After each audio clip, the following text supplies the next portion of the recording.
जी मौलवी साहब। बिस्मिल्लाहिर्रहमानिर्रहीम। बहुत शुक्रिया जनाब स्पीकर। ये क्वेश्चन जो है सप्लीमेंट्री जो नवीद कमर साहब ऑनरेबल मेंबर साहब पूछ रहे हैं, गो कि ये फाइनेंस के साथ रिलेटेड है, पर एनर्जी की इन्होंने बात की है। बड़ी मुख्तसरन मैं आपको बताता हूँ, हार्ड कोर स्टेटिस्टिक्स आपको देता हूँ जनाब स्पीकर।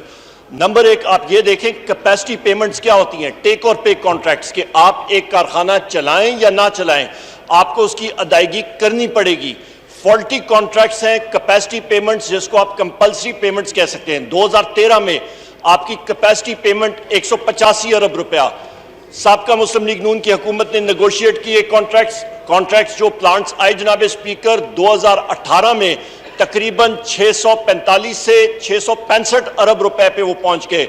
पिछले साल कैपेसिटी पेमेंट 865 अरब रुपए पे पहुंच गए। 2023 पे ये कैपेसिटी पेमेंट, चाहे आप बिजली आप चलाएं या ना चलाएं, कारखानों को देनी पड़ेगी 1445 अरब रुपया, 1.445 ट्रिलियन रुपीस।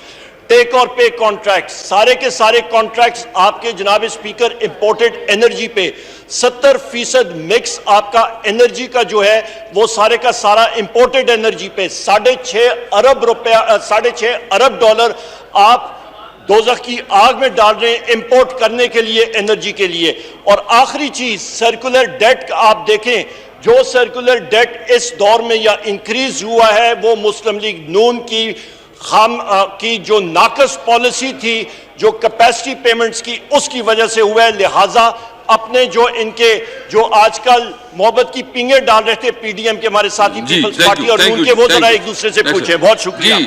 जी जी हाँ जी, चलो मैं जी एक मिनट, नहीं मैं पूछता हूँ ना कि ये एक्सप्लेन कर ले। जी एहसन इकबाल साहब। जनाब स्पीकर, मैं ये अर्ज करना चाहता हूँ कि ये ईवान नहायत ही संजीदा जगह है और पाकिस्तान में इससे ज़्यादा सॉवरन जगह नहीं है।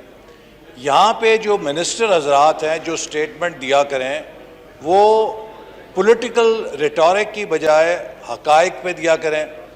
देखिए, दो चीज़ें मैं आपके सामने रेज करना चाहता हूँ। एक तो ये है कि आप कोई सवाल पूछ लें, वज़ीर तवानाई की एक ही तकरीर है वो कर देते हैं।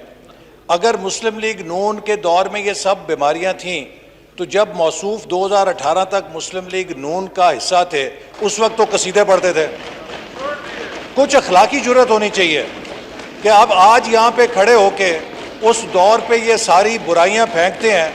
उस वक्त मैंने अपने कानों से सुना हुआ है कि जो ये नवाज शरीफ साहब की क़यादत का सेरा पढ़ा करते थे, कसीदा पढ़ा करते थे, वो मैं बयान नहीं कर सकता। तो लिहाजा ये बात दुरुस्त नहीं है।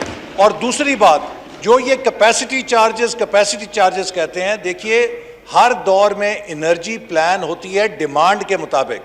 हमारे 2018 में वर्ल्ड बैंक ने भी 19 और 20 के लिए 6% जीडीपी ग्रोथ रेट फोरकास्ट की हुई थी।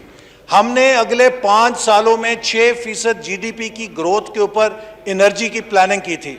हमें यह नहीं पता था कि एक स्कड मिसाइल गिरेगा जिसका नाम पीटीआई होगा और वो ग्रोथ रेट 6% से -0.4% हो जाएगी। आज कैपेसिटी पेमेंट इसलिए करनी पड़ रही है कि वो ग्रोथ क्रैश होने से डिमांड खत्म हो गई है और वही बिजली जो शायद आज कम पड़ जाती वो फालतू हो गई है। जी उमर साहब। बहुत शुक्रिया। फाजिल मेंबर साहब ने बात की है, बिल्कुल हकायक पे बात कर रहा हूं। मसला यह है जनाब स्पीकर के जो ये बात कर रहे हैं, इनकी जो प्लानिंग थी, जो मौसूफ जिस मिनिस्ट्री का थे, वो जिस तरह शब बारात में शुरशुरी होती है, वो शुरशुरी की तरह इन्होंने प्लानिंग की थी। ना कोई प्लानिंग, ना कोई चीज। आज खुमियाजा हम लोग भुगत रहे हैं। आज आप कौम की कर रहे हैं सारी की सारी नाकस पॉलिसीज। कोई एनर्जी मिक्स का बेड़ा गर्क किया। और जहां तक ये बात कर रहे हैं, अल्हम्दुलिल्लाह जनाब स्पीकर, NA-17 की यहां पे मैं नुमाइंदगी कर रहा हूं। हरीपुर की आवाम ने पाकिस्तान में सबसे ज्यादा वोट बंदे नाचीज उमर यूब को यहाँ पे पीटीआई टिकट पे दिया और इनके ही मुस्लिम लीग नून के बंदे को 40,000 वोट से ज्यादा शिकस्त दी। पॉलिटिकल वर्करों मैदान में आके इनको मैंने शिकस्त दिया। बहुत शुक्रिया। कहता हूं कि सियासी पॉइंट स्कोरिंग ना करे प्लीज।